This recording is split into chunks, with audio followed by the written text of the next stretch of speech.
Oi, tudo bem? Meu nome é Renato Leite e hoje aqui eu vou falar sobre quem pode dar aula. Sim, tô me metendo num assunto um pouco polêmico, né? Mas acontece que eu vi as pessoas tendo essa dúvida e aí eu pensei a respeito, respondi elas e achei que podia ser um vídeo de interesse de todos. Então eu quero discutir isso com vocês, se alguém tiver uma opinião, posta aí nos comentários. Lembrando que eu tô lançando a opção aqui, seja membro, clique aqui e participe do meu canal, seja um apoiador do contrabaixo brasileiro e também entre no meu site, renatoleitebase.com. Lá você encontra meus cursos Baixista Consciente e Quero Ser Baixista, que é um curso iniciante que eu fiz. É um curso que tá novinho em folha pra galera que tá começando no baixo, tá querendo aprender sem vícios. Então entra lá no meu site, renatoleitebase.com e acesse os cursos, conheça meu CD, conheça meu trabalho. E valeu, vamos ao vídeo. Bom, acontece que um aluno meu apareceu e falou: Renato, posso dar aula? E um outro aluno meu também que toca faz tempo, já é músico profissional, o cara de vez em quando ele vem tirar umas dúvidas, assim. Ele veio perguntar, será que eu podia dar umas aulas? Eu pensei, por que não, né? Bom, então primeiro vamos ver como funciona o mercado, né? Como funcionam as leis em respeito disso, né? A lei é que não há lei.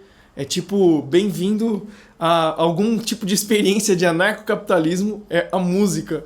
Não tem nenhuma lei contra nada. Se o meu cachorro falar que é professor de baixo, ele vai poder anunciar na internet, vai poder arrumar uns alunos, e não há quem diga que ele não é, e não vai ter nenhuma entidade, nenhum fiscal, nada que vá poder prender ele por, sei lá, ser um picareta, né? Ele não sabe nada. Então não há nenhum órgão fiscalizador da música, né? Pô, antigamente tinha a OMB, que até fazia isso, mas a única coisa que eles faziam era dar uma carteirinha pra você, e sendo que eles davam a profissional e prática, né? Então, tipo assim, pensa na OAB, por exemplo. O que a OAB faz? Ela faz uma prova, quem não passar não pode exercer a profissão, né? A OMB antigamente, teoricamente, faria isso também. Só que eles davam uma outra carteirinha paralela que, tipo, qualquer um conseguia tirar.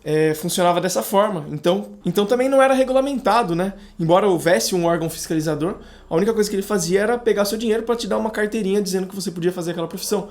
Mas ele não dizia quem pode, quem não pode fazer, sabe? Esse tipo de coisa. E aí que eu paro pra pensar, será que na arte caberia fazer isso? Talvez não, né? Eu acho extremamente perigoso, porque isso pode ser usado como instrumento de censura, por exemplo, né? Você pode mirar num gênero que você não gosta, algum artista que você não gosta, adequar a sua prova para deixar essa pessoa de fora e banir ela da arte, né? É algo que pode ser extremamente perigoso, né? Algo que eu acho que a gente não deseja, né? Por exemplo, vamos supor, você fala assim, eu quero acabar agora com um gênero musical funk, por exemplo. Você faz uma prova para os funkeiros não poderem passar, e aí você tira eles do mercado e fala que eles não são músicos, eles não podem tocar mais. Imagina só, tem até roqueiro que agora deu risada ouvindo isso, né? Tipo, pensando, seria até bom, né? Pensa que isso pode ser usado contra o rock também, pode ser usado contra qualquer estilo. É só você adequar a prova de algum jeito que você vai pegar aquela pessoa. E todo estilo tem alguma deficiência, né? Você pega um guitarrista de rock, joga uma partitura pra ele, né? Ou então manda ele improvisar numa harmonia difícil. Pode até ser que ele saiba, mas assim, são especialidades de outros tipos de músicos, né?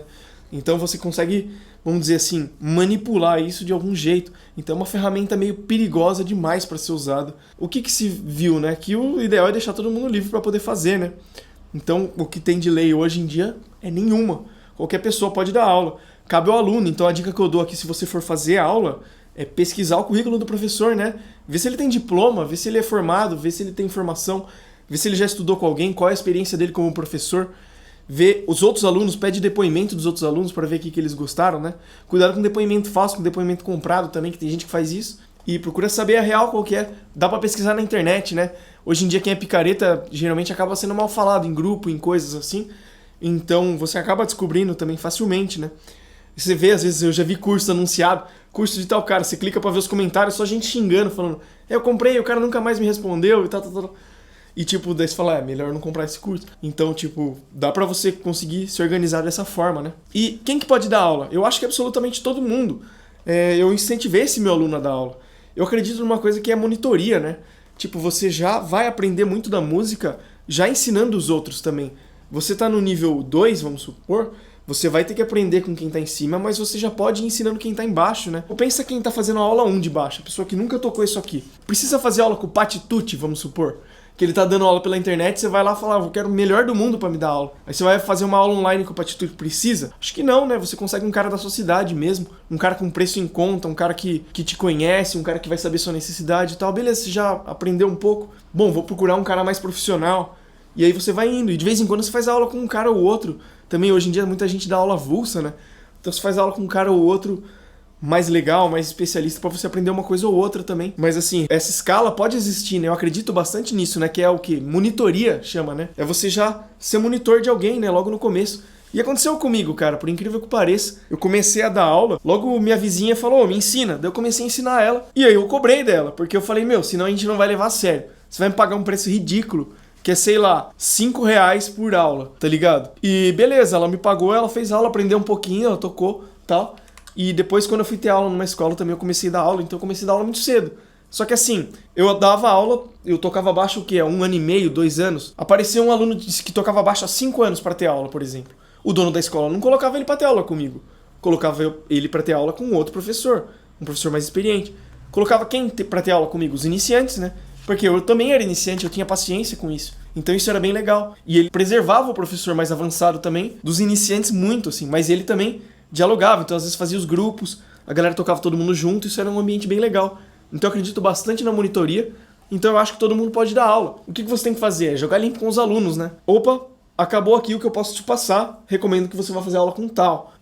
Opa, peraí, ó, temos mais um mês de aula e você já vai fazer tal coisa. Saiba que tenha começo, meio e fim o seu curso.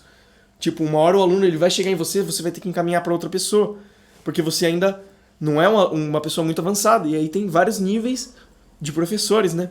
Mas eu acredito que todo mundo pode dar aula, e todo mundo pode crescer dando aula, né? Muita coisa você aprende dando aula, eu aprendi muito, cara. Porque desde o comecinho eu já dava aula, então aparecia uma dúvida de um aluno, eu nem sabia o que era. E aí eu ia ter que pesquisar para saber e tudo mais, e isso ajudava muito. E assim, como montar o curso, né? Saiba de uma coisa importante, é bom você estar fazendo aula, para você ter em quem se espelhar, né? Em como funciona uma aula de baixo, né? Não seja um autodidata iniciante que já vai dar aula, né? Aí já é demais, né? Então esteja fazendo aula de baixo com alguém, esteja fazendo um curso com alguém. Porque assim, aí você consegue se espelhar em algo, consegue se basear em algo, né? Então isso é bem interessante. O passo número 2 é que você vai embasar suas aulas nesses estudos, né? Então, por exemplo, eu lembro que eu estava dando aula e eu já comecei a estudar as coisas. Aí, por exemplo, o cara veio falar, Renato, mas o samba não é assim. Eu falei, ó, tudo bem. Eu peguei desse método aqui, ó, do Adriano Gifone. Tô te dando aula usando esse livro. Discute com ele.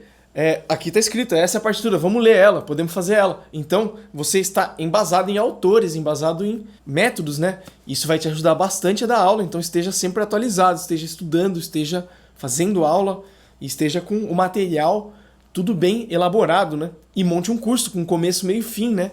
Com um cronograma, envolvendo o quê? Talvez um pouco de técnica, um pouco de repertório, notas no braço, um pouco de leitura de cifra também pode ser interessante, né? Aí o curso eu recomendo você também direcionar um pouco para cada aluno, né? Porque nem todo aluno aparece igual, né? O aluno aparece às vezes já sabendo alguma coisa ou outra, então você tem que filtrar e também ver qual é o objetivo do aluno, né? Enfim, eu pretendo no futuro fazer um vídeo de como dar aula, mas por enquanto acho que isso aqui já pode ser um início. E também saiba que você trabalha com faixas de preço, né? Existe o professor A, B, C, D, sabe? Tipo, faixas de professores com faixas de preço, né? Eu dei o exemplo do Patitude, pensa que ele é o último, né? Pra quem que seria legal o Patitude da aula? De repente, se eu fizesse uma aula com ele, seria interessante, né? Não a pessoa que tá no zero, né? A pessoa que tá no zero podia fazer aula comigo, ou até com alguém que tá abaixo de mim fazendo aula comigo. Pode ter aula com um aluno meu. Então, essa escala é muito interessante no ensino, e eu acho que pode ajudar a todos, e claro, se a informação for transmitida, né? Eu acho que vale a pena, sim, você fazer de vez em quando aula com alguém muito bom, pra, enfim, dar uma olhada e também pra conhecer, ver uma pessoa boa tocando de perto, né? É impressionante, embora hoje tenha muito na internet também. Mas assim, o que eu tenho a dizer nesse vídeo aqui é que eu não sou contra ninguém dar aula, acho que todas as pessoas podem dar aula, mesmo quem está no início. Claro que você tem que ter as suas restrições, né? Não pode já querer se colocar no mercado como professor, já querer viver disso logo de cara. Você vai ter que começar aos poucos, você vai ter que, por exemplo, ter um aluno que é um seu amigo, para ele ir aprendendo com você, depois você tem uns 2 alunos, opa, consegui o 3º aluno aqui, tá, legal. Putz, agora eu vou dar um tempo porque eu preciso evoluir melhor no meu baixo. Tá, vai com calma, sabe? Não pensa assim, não. A partir de terça-feira estarei no mercado de trabalho com a minha agenda 100% disponível para dar aula, sendo que você tá bem no comecinho, né? Talvez não seja uma boa ideia. Vai indo aos poucos, vai abrindo, vai criando coragem também. Saiba que é arriscado, sim. Você pode pegar, de repente, um aluno que é bom, e aí você vai estar numa pequena roubada, né? Pensa o seguinte, o aluno saber mais do que você... complicou, né? Se ele já te pagou, talvez você tenha que devolver o dinheiro, ou Não sei. Encaminhar para um outro professor e tudo mais, né? Agora, já aconteceu isso comigo? Aconteceu na escola que eu dava aula mesmo. Aparecia um cara que de repente eu falei, putz, cara, você toca melhor que eu que deveria fazer com você, sabe? Normal, acontece. Quando você tá numa certa idade, pode aparecer. E pode aparecer hoje, inclusive, né? Aparece gente da internet que conhece meu canal, aparece pra ter aula comigo. Eu falo, putz, cara, o que você quer aprender, né? Aí às vezes a pessoa quer aprender uma coisa específica que viu num vídeo meu, sabe? Já veio gente, eu quero aprender tal solo de tal coisa, quero aprender a fazer tal coisa que você fez em tal lugar. E aí é um baixista já profissional que já toca há anos, que quer aprender um negócio. Putz, é um aluno da hora pra caramba de ter, às vezes vira amigo, eu até indico o trampo pra pessoa. Enfim, tô aqui só pra passar esse raciocínio, passar esse pensamento pra vocês. E visite meu site,